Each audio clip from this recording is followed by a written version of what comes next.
The understanding of letting go. In this session, I want to approach the art of letting go in terms of some of the challenges that prevent us from doing so. Attachments to the past, attachments to relationships, and how both logic and emotions should work together are part of the foundations we build every day. In order to continue building our lives on as solid a footing as possible, it's worth a walk around to make sure that we're not sabotaging our efforts by building in points of failure that under duress bring our lives crashing down. The past is dust, the art of letting go. In my last session, I shared my perspective on chasing the next big thing or becoming it. I also talked to the truisms that hold us back. Now I want to talk about some other subtle things to be aware of in turning our attention inward. When you let go of chasing the next big thing, you can let go of the truisms that support it. Whether they are the mantras the priests of those false gods have given you, or the jaded truths of realization you paid for dearly in trying to run that race, letting go of the past is both an emotional and logical exercise. The dreams of the target goals are sold to you emotionally, and the rationale sold with only half logic and half truths. Start fresh. You are already present because you are currently standing inside the eternity of a single moment. It's the knowing that this is so which makes you present. Both emotions and logic can work quickly, and I'll talk about that later. Intuition works instantly. You just look at something and you know it. Learn to trust it. If you sacrificed a lot in chasing the next big thing, and you're watching this video, then it's fairly safe to say that whatever got you here won't get you there to the next stage, or else you'd be there, but you're here. There is a truism that rings just true enough that I can use here. No one builds a statue to you in your own village. In your village, everyone remembers every dumb thing you did as a kid, then an adolescent, probably yesterday too. Every day, they see you in terms of your shared past. Unless you did something really bad, your fellow villagers love you for all the dumb things as much as the smart things you've done. Some of these things may be cause for an annual celebration, but few will elevate you above others in the village as long as you stay solely in the village. And this is where the hero's journey comes in. The pattern of this type of story follows the path of someone in the village who leaves it, meets others on the journey, has adventures, faces heartbreak and or death, transforms, meaning they die to their old self and awaken to their new self, and then they do something heroic and return to the village. If their deeds were celebrated far and wide, they may be recognized in their village with some plaque or, maybe a statue. But usually, if the celebration of your heroism is a means of revenue for others who give tours or write biographies. Not that we should be chasing the laurels of doing heroic deeds, because no laurels fade faster than those we sit upon. So that we don't believe too much in our press, the more we remove ourselves from the equation, the more we see things as they really are.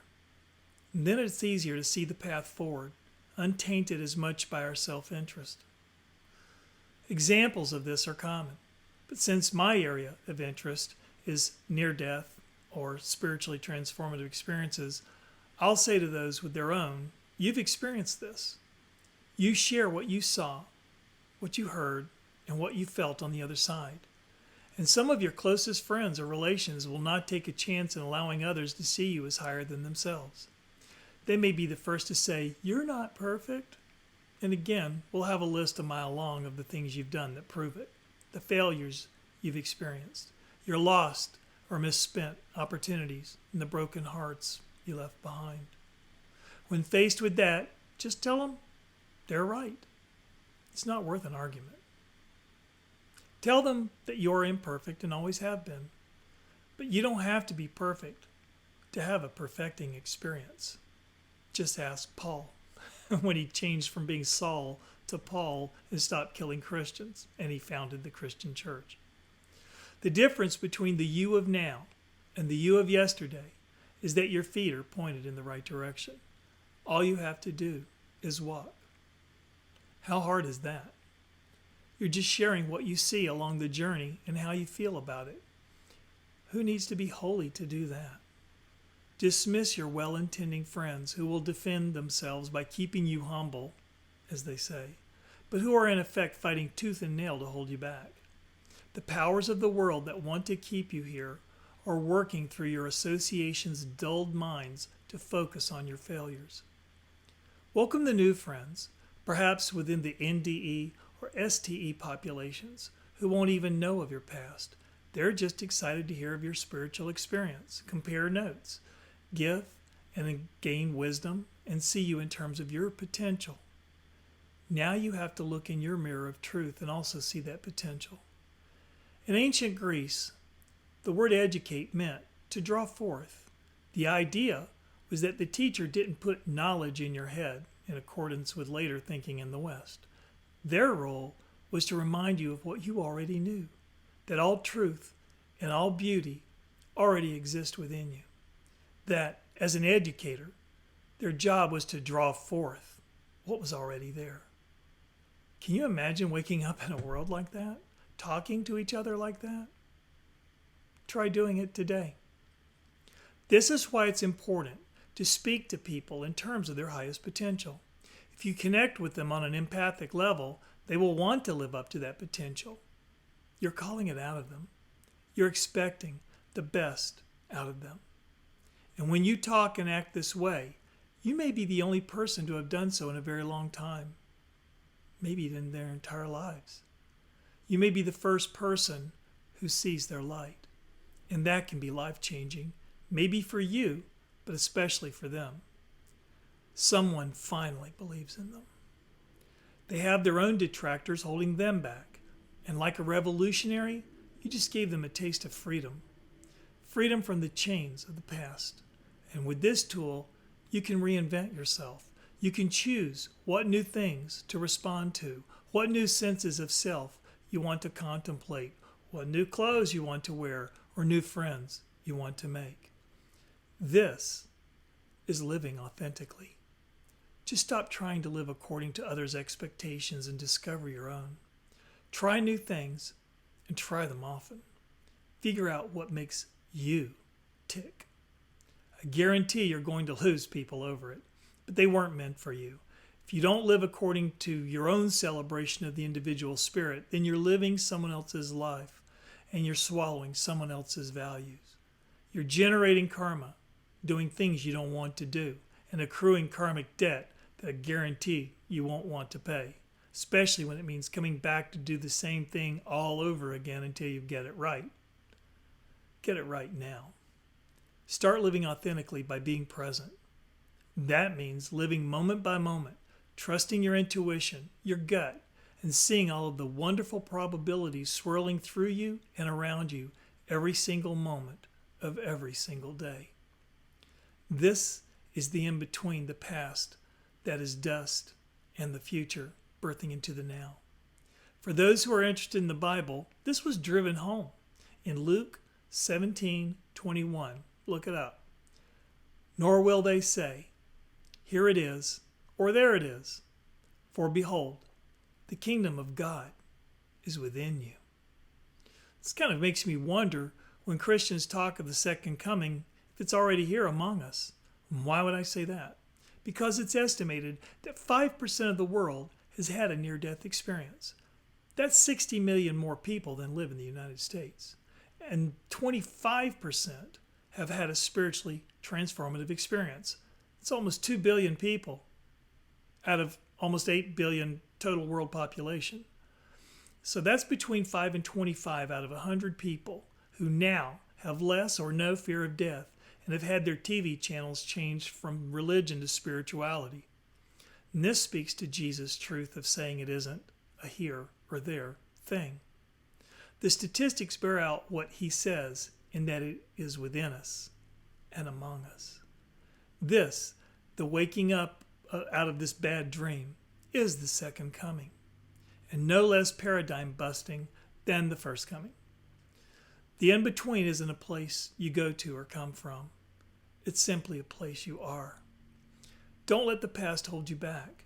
See yourself as an emerging present of infinite possibilities. The more you remove self-interest from the picture, the more you are solving the problem for what is needed and good than what is desired and pleasant. Try considering, even as a mind game, what-if scenarios where you do something with less or no self-interest just because you know in your heart is the right thing to do or it has the greatest chance of helping the most people. Kind of like solving a math equation for the right answer. Keep it as objective as you can. Even if it requires silly suppositions like removing the profit motive, yeah, right, or the desire for power. You will consider what people's reactions would be to these scenarios, and unless you're cynical, you'll see them in their best light, in terms of their highest potential. Otherwise, it's not really worth your time. Your good intentions have worked to remove an obstacle to their growth. The competition for limited resources, for example. The more selfless you are, the more independently you can think and act, because fewer people can control you. And that is the desired state. Do the right thing because the equation solves for need and good, and that rewards an answer as correct, whereas the solution for self-interest is rewarded as wrong. And this in turn makes you fearless, another threat to the status quo of you are your past, because it can't control you. You are what you choose to be every single moment. We're not here just to have a good time. We're here to have a good time doing what we're supposed to do, and that's to grow spiritually and help others through being ethical. And that's what the right use or way of things is, or righteousness, as consistently translated from Hebrew to Old English.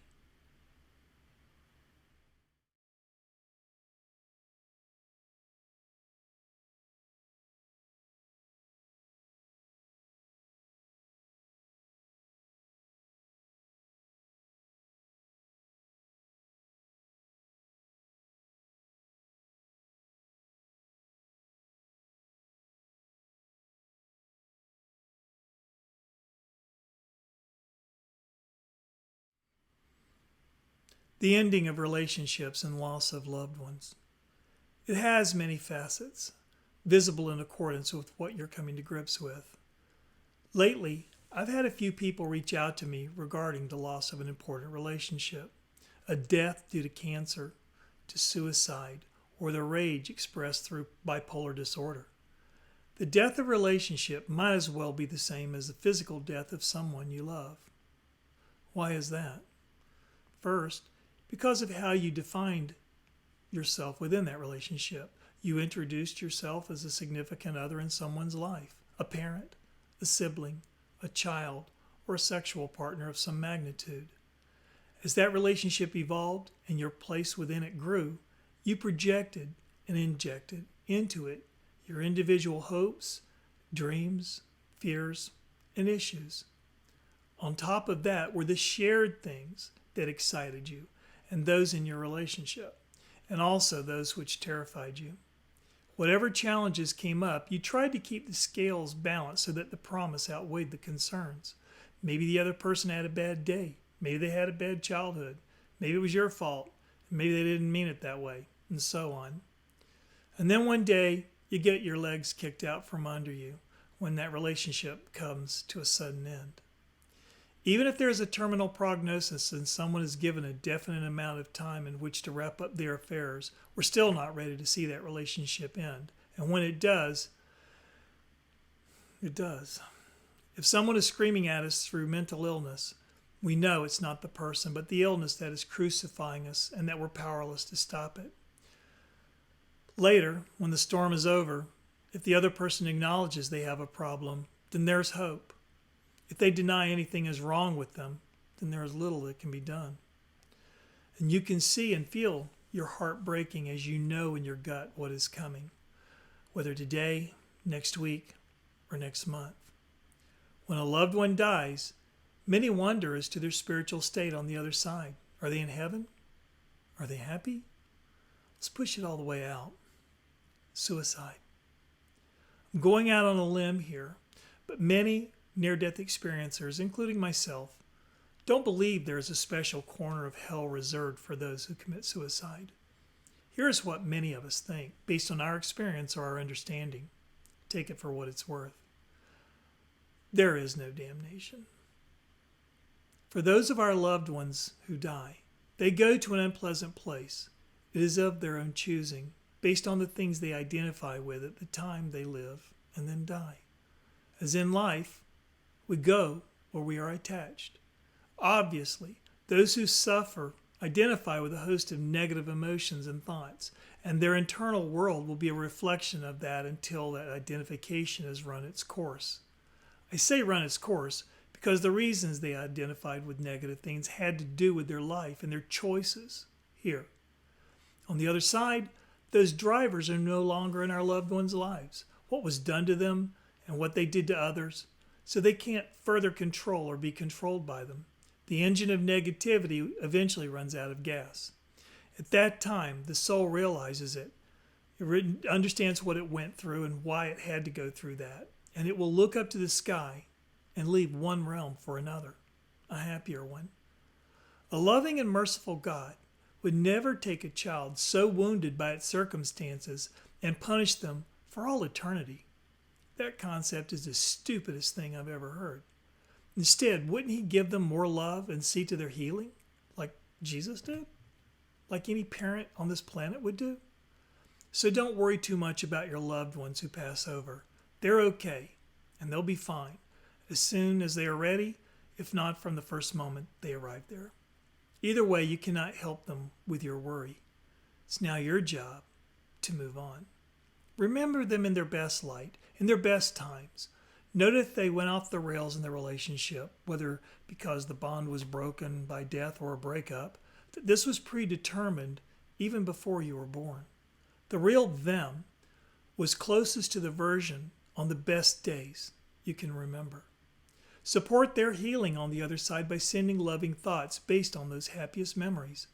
Seeing people in terms of their potential calls it out of them, alive or dead. It's already pretty easy to sanctify the dead, and we see it all the time. Keep it in perspective, but remain positive.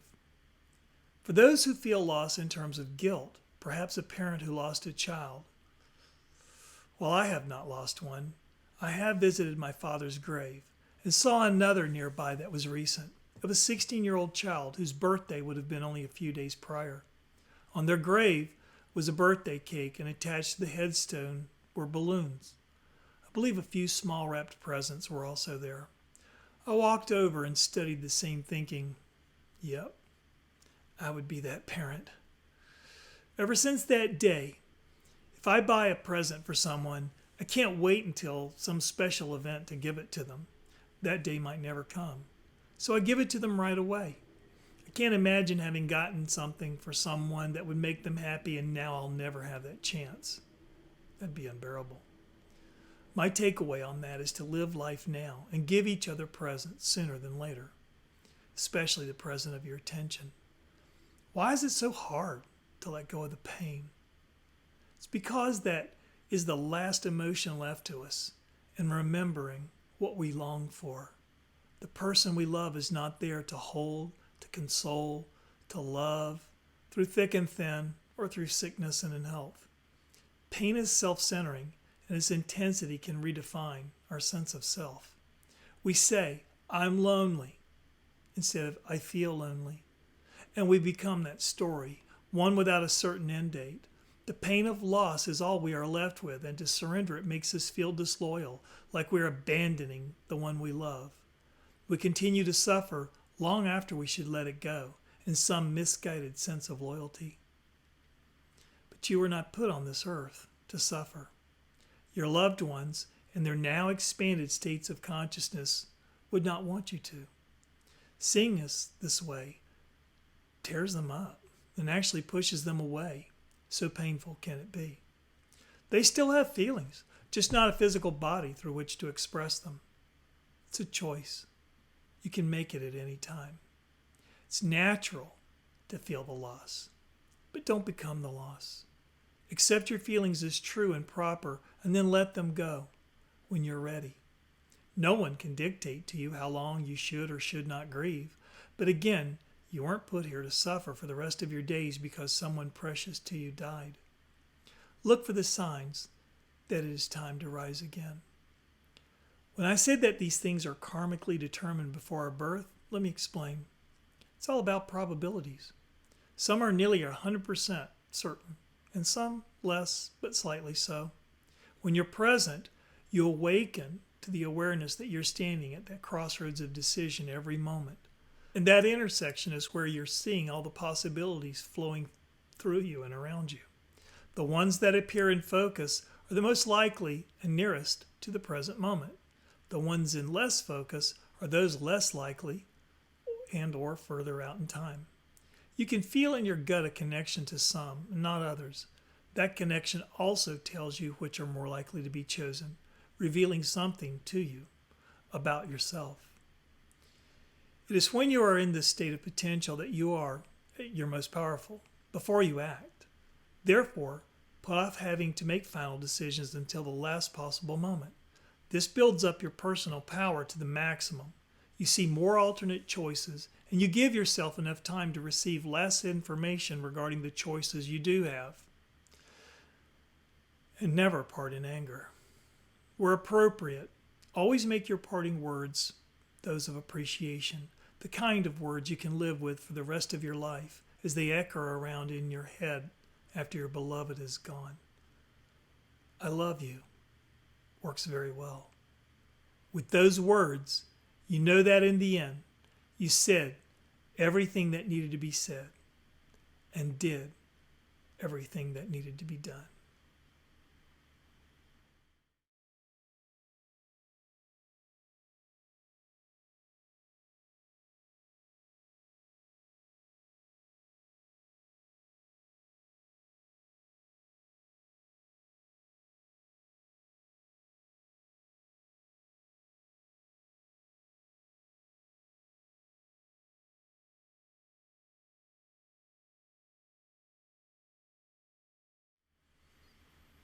Logic and emotions both have their place. Let's look at logic and emotions and how they are seen after a spiritually transformative experience. In my near-death experience, one of the things the in-between said to me was, pay more attention to your relationships. As I was chewing on this guidance while recuperating in the hospital, I enjoyed everyone's attention. There's nothing like not being able to do anything about work or the usual worries of the day to fully relax and give yourself a fresh perspective. If I hadn't crashed my plane, 3 days later I was supposed to go to England to visit my son. Instead, I looked at my leg and its cage and the rods and screws running through it and said to my nurse, this may not be the vacation I wanted, but it might be the one I needed. And that was because my trip would have lasted only 2 weeks, and the change of plans was definitely going to last longer.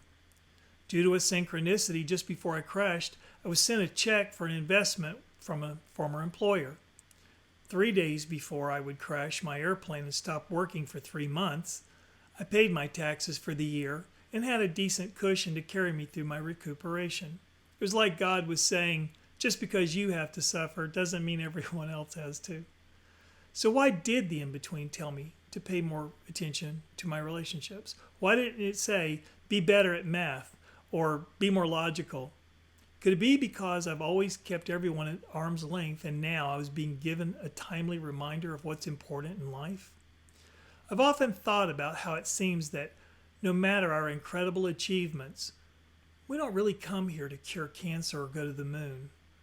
We come for certain relationships, the ones you'll reflect on when you're dying one day and wish you'd taken better care of. I've also thought it's a good practice to never part in anger. Missing out on giving that last apology isn't something you want to regret never having given. How many things do you think are left unsaid that people will forever wish they did say? As a rule, I believe, again, that if your parting words are I love you, or whatever is appropriate to the company you keep if something tragic happens, then you've said everything you could say. Those words are the most important ones you'll remember ever having said. Let's go back to the happy side of emotions. While enjoying exploring my heightened empathy in the hospital after my accident, I had 3 to 5 doctors in my room every day, and we'd talk about all sorts of things other than my medical case. One night, around 2 o'clock in the morning, an older, matronly nurse came in to check on me, and while I pretended to sleep, she actually kissed me lightly on my forehead. Can't tell you how touched I was by that act of kindness. It was just beautiful. This getting in touch with my emotions was something new to me. Being an introvert, living in the middle of nowhere in Africa for years with only 3 other people, and then working in war zones, I built up a pretty tough shell and could easily entertain myself. I think living in my head meant that when people were there, I could interact with them and form relationships, but when there were no people, I had my mental landscape to explore. My logic skills seemed intact. Someone asked if I was ever going to build more airplanes, and I said, well, if I do, I think those people who love me would probably finish the job the crash started. That definitely seemed like an accurate exercise of logic. With emotions, some distinctions began to emerge. To be called a logical person is a compliment. To be called emotional usually isn't. But logic tells us what should be correct, while emotions tell us what is important. Knowing what is important, to me, seems important. And most of our initial reactions, especially when we're startled, are emotional. And that would point to an instinct that promotes survival. Remember the main axis of the sine wave that defines joy as the curve rises and sorrow as it falls. The main axis, that line down the middle of the wave, is acquiescence, accepting what comes without batting an eye. When it's time to experience joy, you do. When it's time to let it go, you do. When it's time to grieve, you do. And when it is time for the grieving to be done, you let it go. How do you do that? Pain, again, is incredibly self-absorbing. It's easy for that intensity to define a sense of self. Just ask all the traumatized people who can't escape their personal hells. Here is something practical and easy you can do. The next time you experience sadness, don't say, I am sad. That identifies you to the emotion and you become that story. Rather, say, I feel sad. This way you're only touching the emotion instead of becoming the emotion. This difference will help you stay present and self-aware. Here's why. During my NDE, the in-between said that I was within the split second between the past and the future. Impossibly short and impossibly wide, across universes. Just another word for now. This is where you stand, from that same self-awareness that protects you from getting sucked into the drama of being the sadness, of being unworthy, of being depleted, or just having had enough. You don't surrender your power when you say you feel those things, but you give up everything when you become those things, for there is no end to them. You can be sad, unworthy, and depleted all your life, and when you die, you'll be gone, but all of that baggage will still be here. Here's how it works. Using what I said earlier, the impossible now marks the transition from stimulus to response. And that transition for most people is that quick, impossibly now quick. And that is the power of our programming. But in that space between the two is when you are your most powerful, feeling the many choices you can make. And this is what quantum physics calls superposition probabilities. When we finally choose, we collapse some associated probability into the here and now, and that defines our path forward. If you can, stay in that moment, that now, as long as you can before making a choice of what to do next. The longer you're in that state of potential, the more powerful you feel. Standing there, able to choose so many directions to go, you can feel their additive power building up as the moment for decision approaches, pushing that moment out until you absolutely have to decide. You have more time to consider your decisions. You allow for last-minute information to arrive, which can make all the difference in the world. And in some cases, you may not have to choose at all. The choices become self-evident. The correct choice surfaces in such a way that becomes the only choice you can make. More generally, I have mentioned the power of ambiguity. not over-defining things or requiring a neat and tidy fit into a simplistic model of duality where something either is or it isn't. This allows for those additional power-infusing possibilities to come into the moment. The more you push something into a rigid definition, the fewer alternatives, the fewer probabilities you can say there are defining the moment. Opportunities are there for those who see them. A lack of flexibility blinds you from seeing them. Stay loose, stay chill, and let things play out a little longer before you make your final decision. Put it off as long as you can until the last possible minute. It will be warranted many times over, I promise. And by waiting before you say anything or making decisions, there will be less that later you have to retract. That's a plus. Just as emotions tell us what is important, they also get a free pass on being called right or wrong. Or they should.